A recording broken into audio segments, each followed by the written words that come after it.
Let me teach you how to name your business. It sounds funny, right? It shouldn't be. Yeah.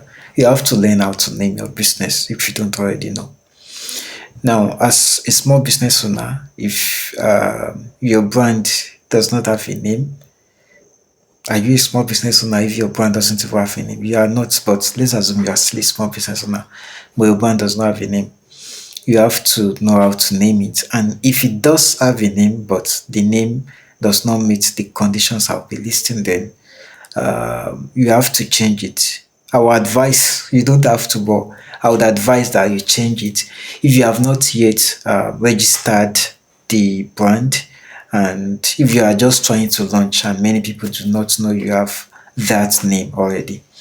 So there are two mistakes that small business owners usually make when they are trying to name their businesses. The first one is they want to make it short, and they don't want it to portray what the business does exactly. They want their names to be they pick ideas from brand names like Apple, Amazon, Samsung.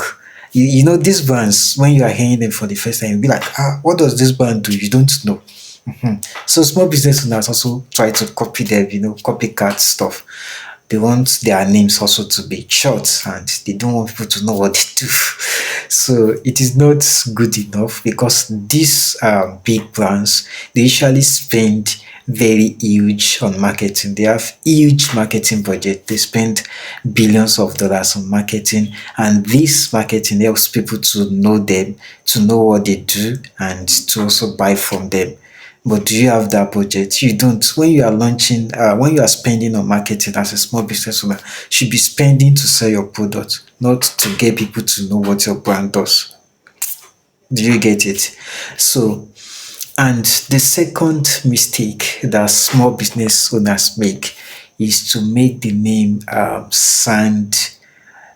make the name unnecessarily long, and to put unnecessary elements inside it. And at the end of the day, people who are trying to who buy from the brand, uh, they cannot recall the name. They don't even know how to search for you, or what to type on Google or Facebook or TikTok to search for you and buy from you again, because your name is just too long, and it is not something that can be memorized. So these are two mistakes that small business owners make. Now, if you have a business that doesn't have a name yet, and it has a name but people don't know it yet, and you have not registered it, then I would advise you to pick the middle course, not the earlier one and not the later one. Just stay in the middle, and here is how to do it. I'll cite two examples. So let's assume that you are a shoemaker, you make good shoes, and that's the business you do. And now you are trying to name your business, and you then think of naming it Mazdas, like Maztaz, Mazdas. And people be like, what does that mean? What does it do? They don't know. So it is a bad name. Don't use it for your business. And maybe you also think, no, I'll not name it that. Let me go for Ahmad and Sons Shoemaking International Company. That sounds ridiculous, right? But people do it. Like Ahmad and Sons Shoemaking International Company. No, don't also do that. Don't name your shoemaking brand that. Instead, what should you do? You can name it something like Ahmad's Slick Shoes. ASS. You see, it's memorized. It's memorable, right? People can easily memorize it. Ahmad's Slick Shoes. Ahmad's Slick Shoes. And your customers will always come back to you. And when you are trying to market your products, people will not have to crack their brain to start thinking or asking themselves what to do. So you get.